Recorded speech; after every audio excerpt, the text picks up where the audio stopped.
Hi, guys. Absolute pleasure to have you here with us today, and I hope you've been enjoying the conference so far and enjoying our stream. I'm Pendragon J, and today we'll be talking about cryptocurrency and a lot of different aspects and different types of ways you can use cryptocurrency. And I'm happy to be here with you. And I'll be playing a video that I edited for the presentation today, but I'll be here in chat if you guys have any questions or if you need anything. I haven't gone away. I'll be here for you.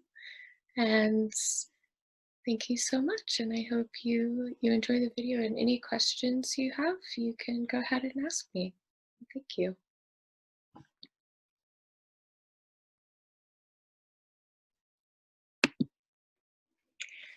Good morning.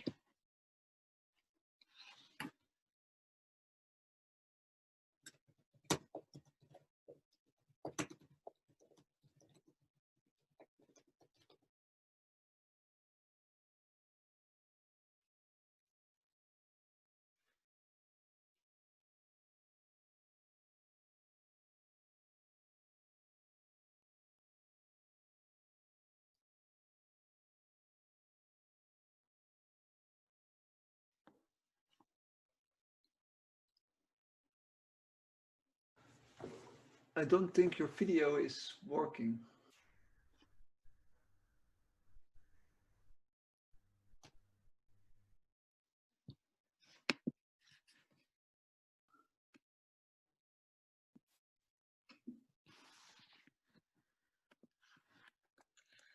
Good morning, good evening, and good night, all Twitch streamers. Thank you for joining us today. And welcome to my section of the stream. It's called Get in Bed with the Centralized Banks and You Fucking Die.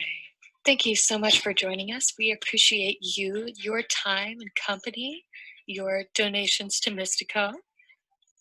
And feel free to grab yourself some drinks, snacks, water, go to the bathroom before you listen to me talk.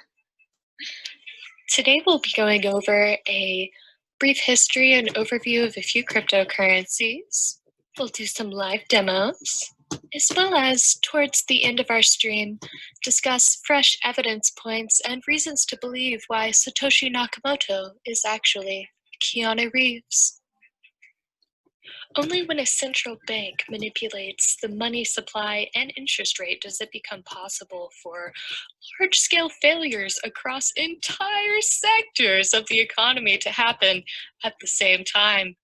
In 2008, the last crash of the global economy, a man or a group of people, unknown so to speak, named Satoshi Nakamoto, developed a project called Bitcoin, a decentralized currency hosted over a transparent peer-to-peer network.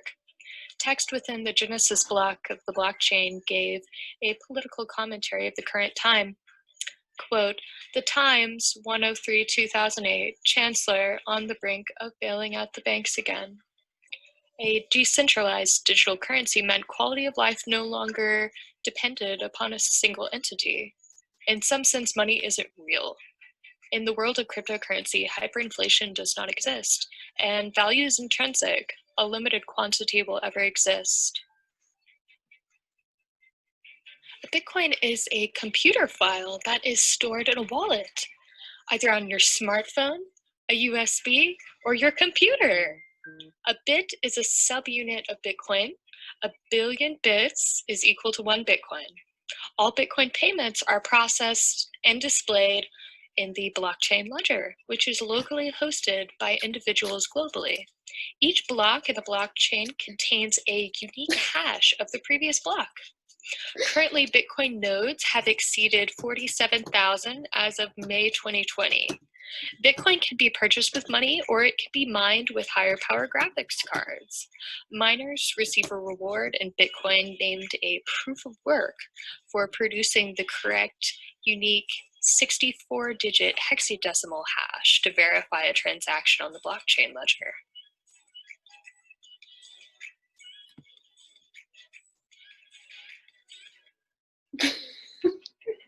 The blockchain ledger was the first of distributed ledger technology that allows data to be stored globally on thousands of servers.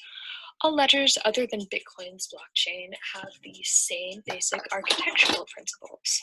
Each transaction in the Bitcoin blockchain takes 10 minutes to finalize in the block. Then the block is published to all the nodes hosting the ledger. Bitcoin's blockchain processes 3 to 7 transactions per second. Other blockchains have a shorter block time. This all depends upon how quickly a miner can find a solution to a hash and how complex the hashes in question are to resolve. Each block in the chain contains a unique SHA-256 hash and timestamp of the previous block. Each transaction is also signed by an individual's wallet private key file, so the ledger can observe which signature matches each transaction. Transactions on the ledger are designed to have no trust or central authority. The physical person that represents the name Satoshi Nakamoto, the original developer of Bitcoin, has never been found.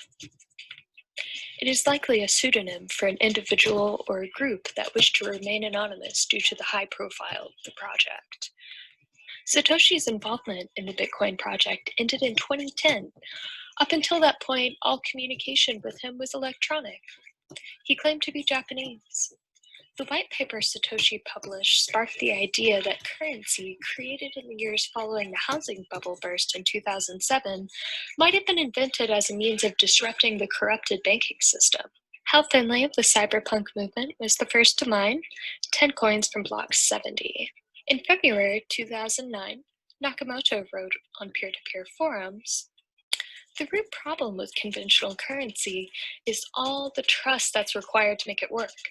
The central bank must be trusted not to debase the currency, but the history of fiat currencies is full of breaches of trust.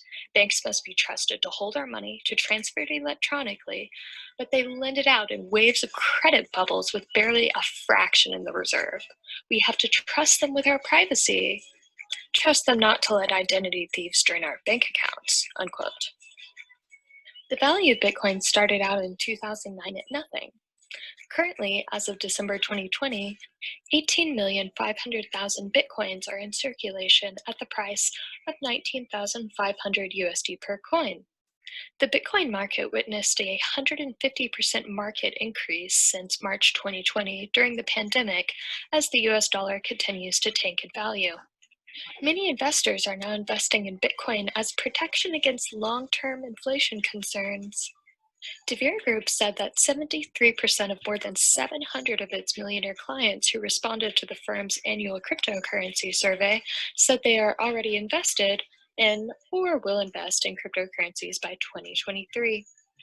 As of 2020, there are now only 2,433,800 Bitcoins left to be mined. As a global alternative solution to savings, loans, trading, and insurance, smart contract blockchains like Ethereum have an open source solution for coded contracts on the blockchain that execute when certain conditions are met. Smart contracts are a feature to decentralized applications. Decentralized applications and programs are not run by one single entity. Code and contract is transparent for anyone to read or find bugs. Decentralized applications have an open API, can be built using other decentralized finance products. Decentralized finance applications run themselves with no human intervention once a smart contract is deployed in the blockchain. Users as of current date have deposited over 600 million worth of crypto into smart contracts and DeFi applications. The DeFi community is also currently experimenting with ways to allow user bases to vote on decisions through the use of blockchain-based decentralized autonomous organizations, or DAOs. A man named Ross Albright created the first online market that allowed anything to be bought or sold, regardless of state or federal law. Silk Road's administrators only allowed victimless contraband on the marketplace. It was the philosophy of the community that they should be able to buy or sell whatever they wanted without any government interference. And this is what created the early adopted ideation that Bitcoin is, quote, only used by criminals. And the idea of financial decentralization was still too radical of an idea for mainstream society. Ross was known online in the Silk Road forums as DPR, or Dread Pirate Roberts. He was active in the community and preached to his following of free market economics and libertarian philosophy. He hosted a book club as well as a movie night in the forums for his members.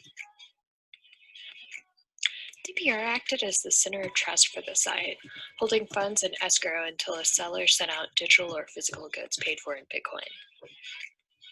The Silk Road Marketplace was the first online marketplace to accept Bitcoin as a payment method. The site generated 600,000 Bitcoins in revenue. The Silk Road took Bitcoins from a price of $13 to what was an all-time high of 266 US dollars right before server seizure in 2013. After this, Bitcoin fell to a value of 50 US dollars.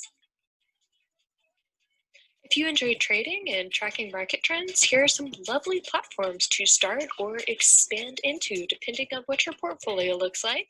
Or if you don't have one yet, you're interested in starting out. Each trading platform is all pretty vastly different from one another in what assets they offer for trading.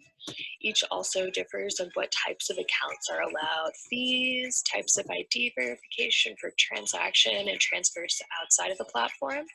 And this usually depends upon the size of your transactions, and they are all linked to your bank account of choice.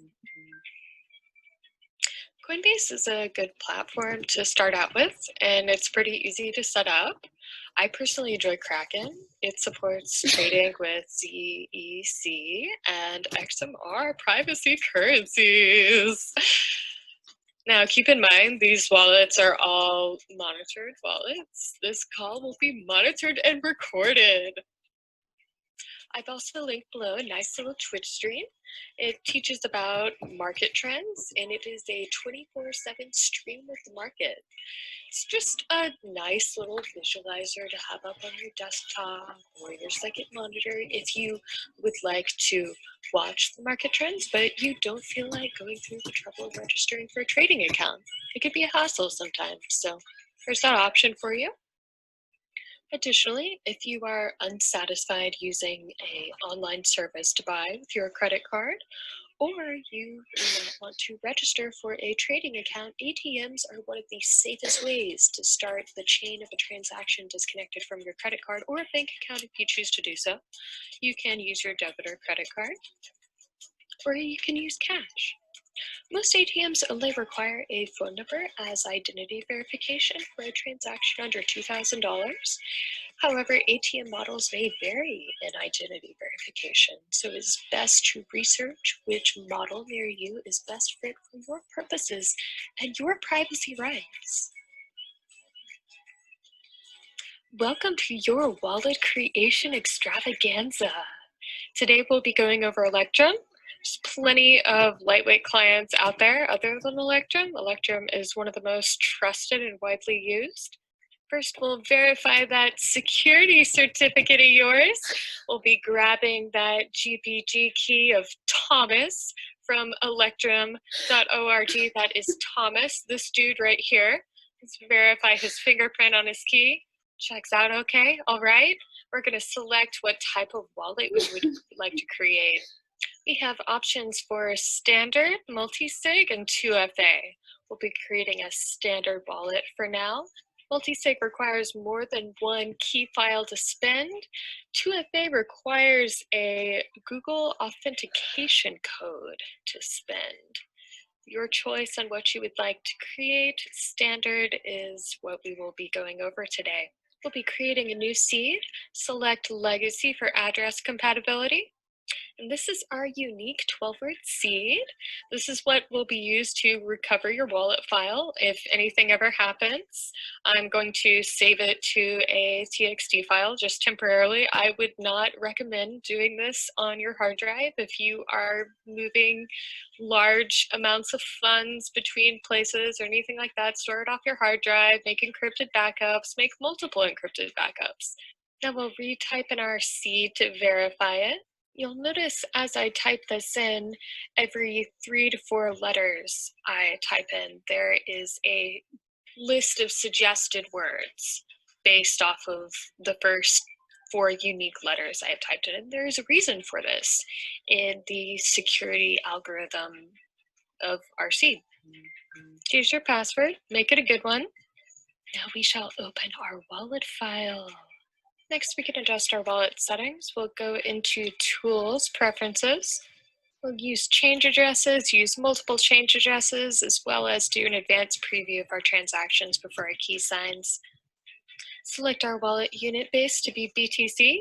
Additionally, you can also choose MBTC or bit. A billion bits equals 1 Bitcoin, whereas a millibitcoin is 100th of a Bitcoin. Set our online block explorer to blockchain.info. And these are receiving wallet addresses, as well as our wallet change addresses, if you are unfortunately familiar with American politics, as in some hope and some change addresses. Every time we receive a payment, our address will be marked as used in this section here. Change addresses are generated when we send money, part of a family of sub key pairs from our master key pair. Under Network, we can see an overview of our synchronization with our nodes, how many nodes we're connected to, possible nodes available, and block height on each. Also the option to connect to onion nodes or a proxy.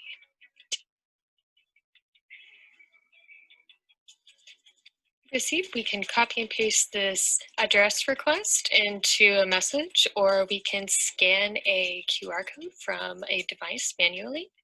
Input your requested amount and optionally a memo.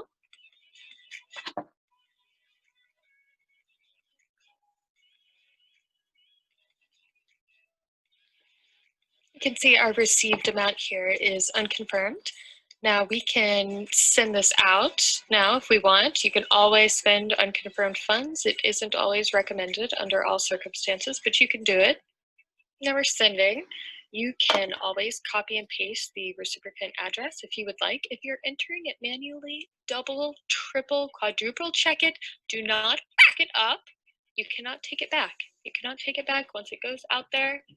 Your money is gone. You can't get that money back.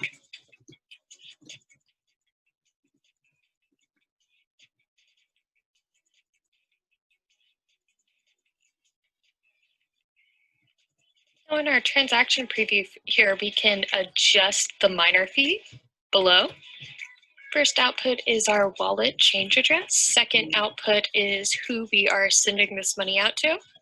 Now we'll sign our transaction and we can optionally send this transaction offline, or we can broadcast it out to the network. Sending this money out to. Now we'll sign our transaction and we can optionally send this transaction offline, or we can broadcast it out to the network.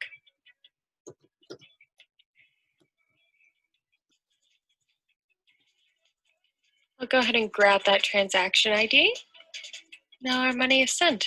We cannot take it back.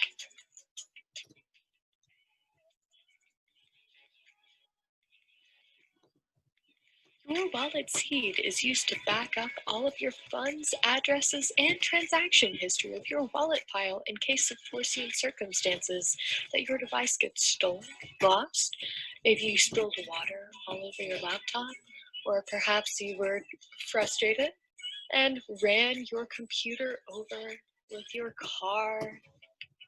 If you make the decision to light your computer on fire and throw it into the bottom of the ocean, your funds can always be recovered.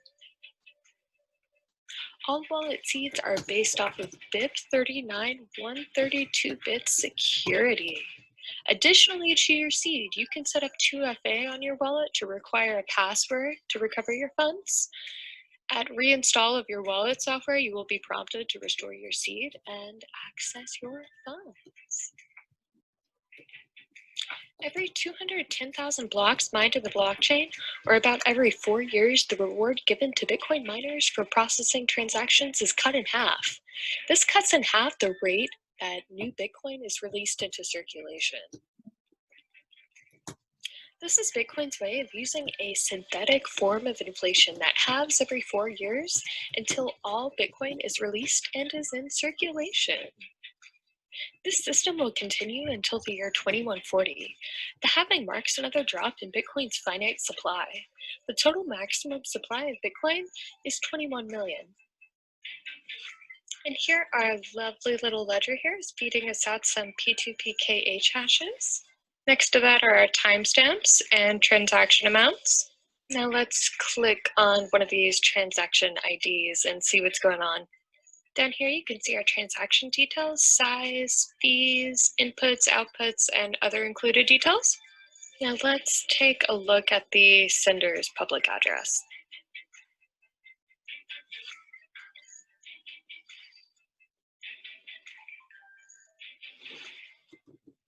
You can see a total number of transactions, total sent and received of BTC, and a final balance of the wallet file. This person's obviously really rich, over 800 Bitcoin sent and received. Amounts that have been confirmed and spent are displayed in red. UTXO, unspent transaction output, is displayed in green. This is the amount of coin that remains unspent in a wallet file. We can publicly see how many transactions the wallet file has sent, total amounts sent and received, plus the final balance of the wallet file.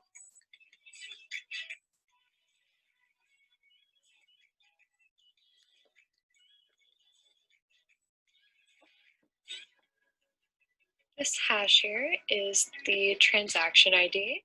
Here is the sending address of the transaction, the change address, and then below that, the receiving address. Okay, now we can trace our transaction and see how many confirmations we have left on this little guy. Here's our sending address, our change address, as well as the reciprocant's address right below that.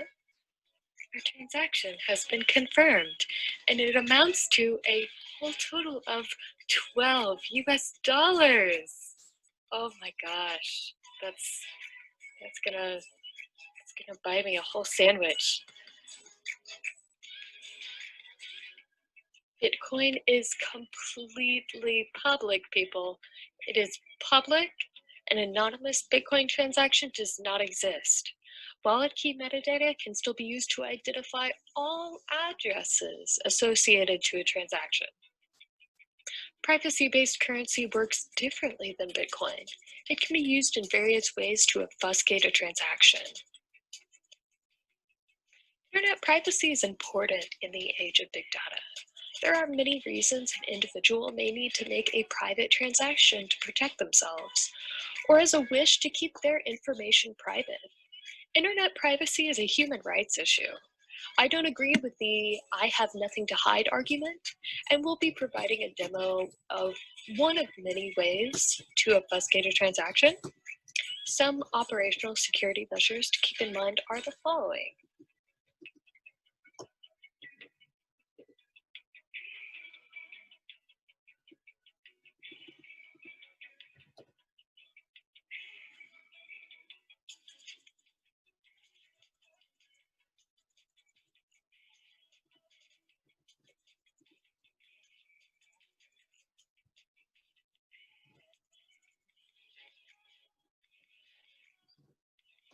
There is a small handful of privacy-based currencies that exist in the crypto economy right now: XEC, ZEC, XMR, and Dash. Today, I will be reviewing XMR, or Monero. It is the most trusted privacy currency available right now, with a market share cap of $2,300,000,000 US dollars. Monero uses an obfuscated ledger. All users have a unique public key. The sender does not have a view of the reciprocant's wallet file. The sender does know the reciprocant's public address. XMR is spent through an address that is randomly generated for that transaction. The Monero ledger does not keep a record of the addresses to the reciprocant. The randomly generated address that is recorded is not linked to the address of either party. Monero uses a ring signature that obfuscates the sources of the funds. It is untraceable to either party involved. The signature groups a transaction pool into a pool with other transactions of unrelated parties. XMR splits a transfer into multiple amounts of bits, then uses that split as a separate transaction in a mixed bit pool. Each split figure has a one-time address, then the ring signature mixes all of the split transactions together. Okay, now let's take a glance at what this looks like on the ledger. Here we can see this looks very similar to the blockchain ledger, but it is also different. You can see the current height, block height, miner hash rate. If we scroll down, we can see the miner fees and size of transaction in bytes, but there is also no timestamps on these transactions. So let's click on one of these hashes here. And one of the major differences between Bitcoin and Monero, and part of the ring signature concept we spoke of earlier, the ring CT signature can only identify transaction outputs as a mix-in. And our input key images over here are our input mix-ins that we are taking into the ring signature to obfuscate the transaction. Additionally, you can also specify what number of inputs you would like, but a minimum of 2 is required for the ring signature.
Talk finished or?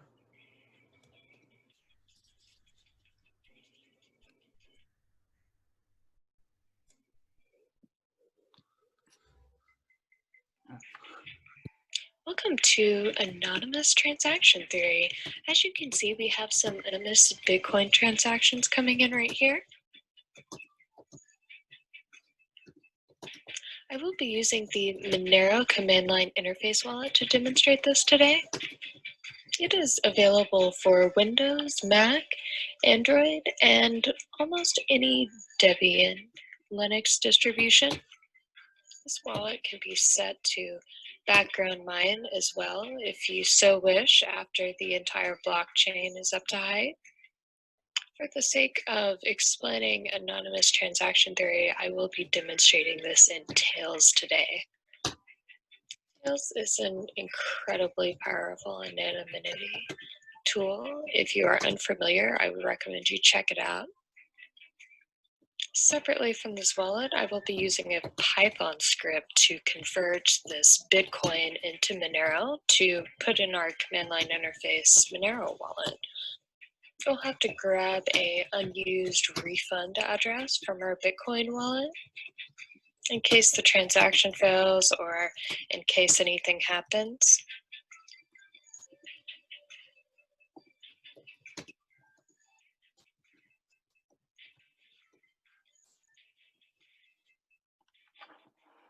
Since we are using a service to do this, we are not in control of how long this is going to take. Could be up to 4 to 6 hours, guys. Copy our new address from our Monero wallet and put it in the script. That will deposit Bitcoin into the provided address right there. So we'll go ahead and send that from an unused address.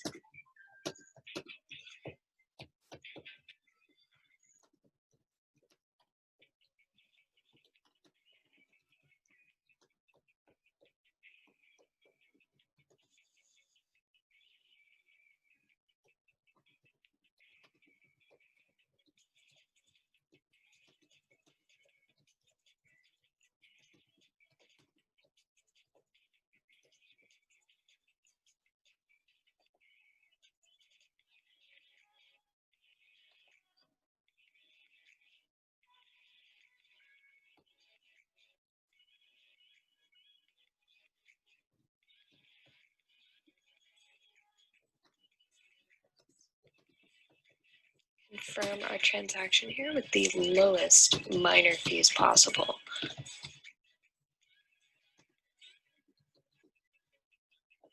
Our transaction is now sending, and I checked back 6 hours later and it is still sending, and now it is complete. Our balance is unlocked in our command line interface wallet and it is ready to spend.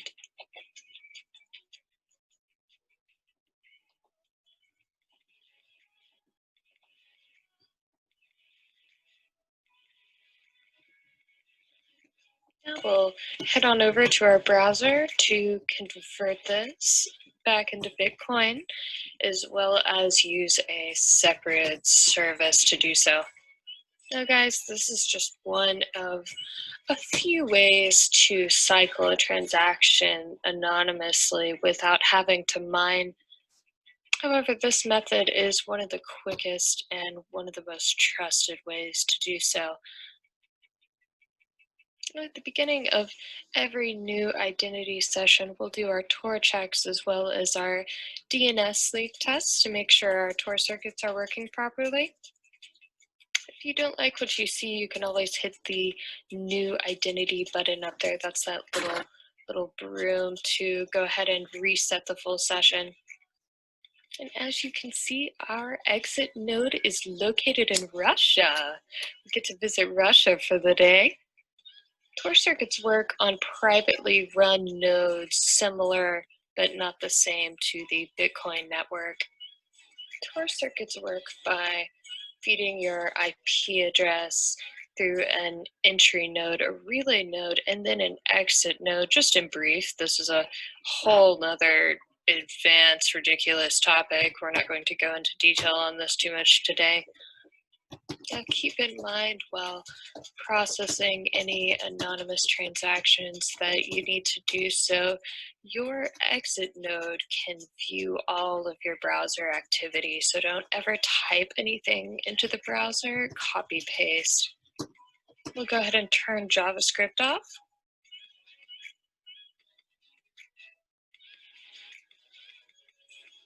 As well as grab our Monero wallet balance to calculate our Bitcoin conversion.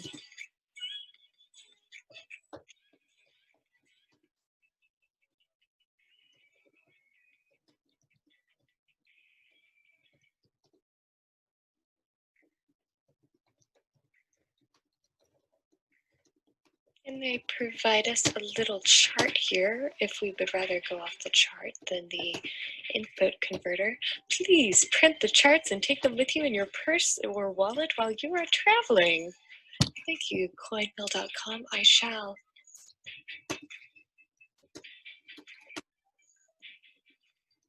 We'll go ahead and grab that conversion as well as reset our identity sessions.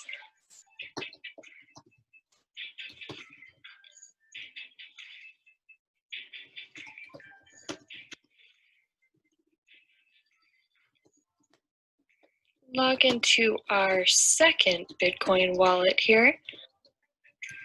And as you can see from these two transactions, I failed to film the last half of what I did the first time I did this. So round two, here we go. We can use a non-JavaScript provided service here to do our conversion from Monero back into Bitcoin. Paste in our amount that we want to convert as well as an unused address from our second Bitcoin wallet. One thing to keep in mind if you would like to take some extra security precautions, timestamps are extremely important. The longer you take to do this, the better. If you want to leave your funds in your wallet for weeks, that's completely up to you. There's an ID for this conversion transaction you can save to a TXT file if you wish. We'll copy and paste this transfer request into our Monero wallet to the Monero address provided by the service here. Confirm the request in our Monero wallet and head back over to our second Bitcoin wallet.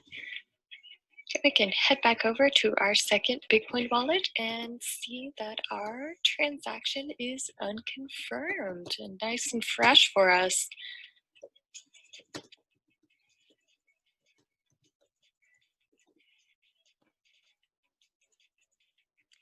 Zcash mining uses Equihash as an algorithm for its proof of work for miners by mounting it to memory and RAM.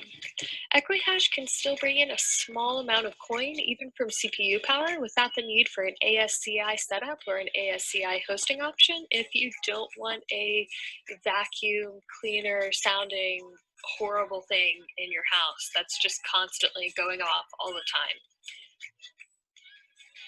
I'll go over a brief tutorial from the provided Zcash documentation on setting up your own Zcash node to mine from CPU. Keep in mind the entire Zcash blockchain must be caught up to height before experimenting with all the features and functionality. Zcash is also considered another privacy-based currency using, quote, zero knowledge proofs that increase user privacy. It is almost identical to Bitcoin, but not really. They're cousins. They're both fruit, but they're not the same thing. All right, guys, let's get started on setting up our Zcash node here to mine from CPU. We'll be following the Zcash documentation. This is just a short demo of how to do this. First, we'll install our dependencies. Then we'll add the master key to verify any updates for Zcash later on.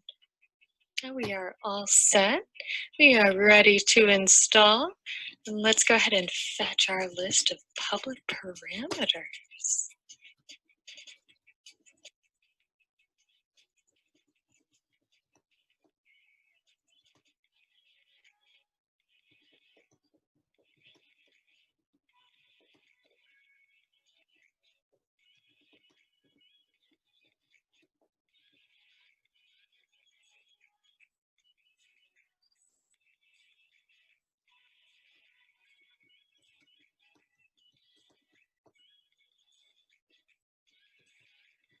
Next, we'll need to set up our Zcash configuration file. We'll go ahead and make a hidden dot file for that. In the configuration file, we have an option to connect a proxy. I'll go ahead and type in server 1 to set this to accept JSON RPC commands. txindex1 will get us a full transaction index of JSON objects describing transaction as a hex string. I'll set the equihash solver to default. Optionally, you can also set a different equihash solver if you would like to try to solve hashes to mine more Zcash faster. Now, our equihash solver will only function if gen equals 1, so we can set our node to mine from CPU. Additionally, we'll use the default mainnet settings for the node to run on. Set your username and password. For the password, it is recommended to generate as much randomness as possible to protect your key files. This is the pipeline that is provided in the documentation, so I'm going to go ahead and use that for the configuration. Now our Zcash node can join his friends in the world of Zcash nodes. After this node is caught up to block height, we can set our wallet addresses and mine from CPU. Additionally, if we would like to configure it to do so, our node also features Tor compatibility as a Zcash daemon for hidden services, or to automatically connect to Onion nodes.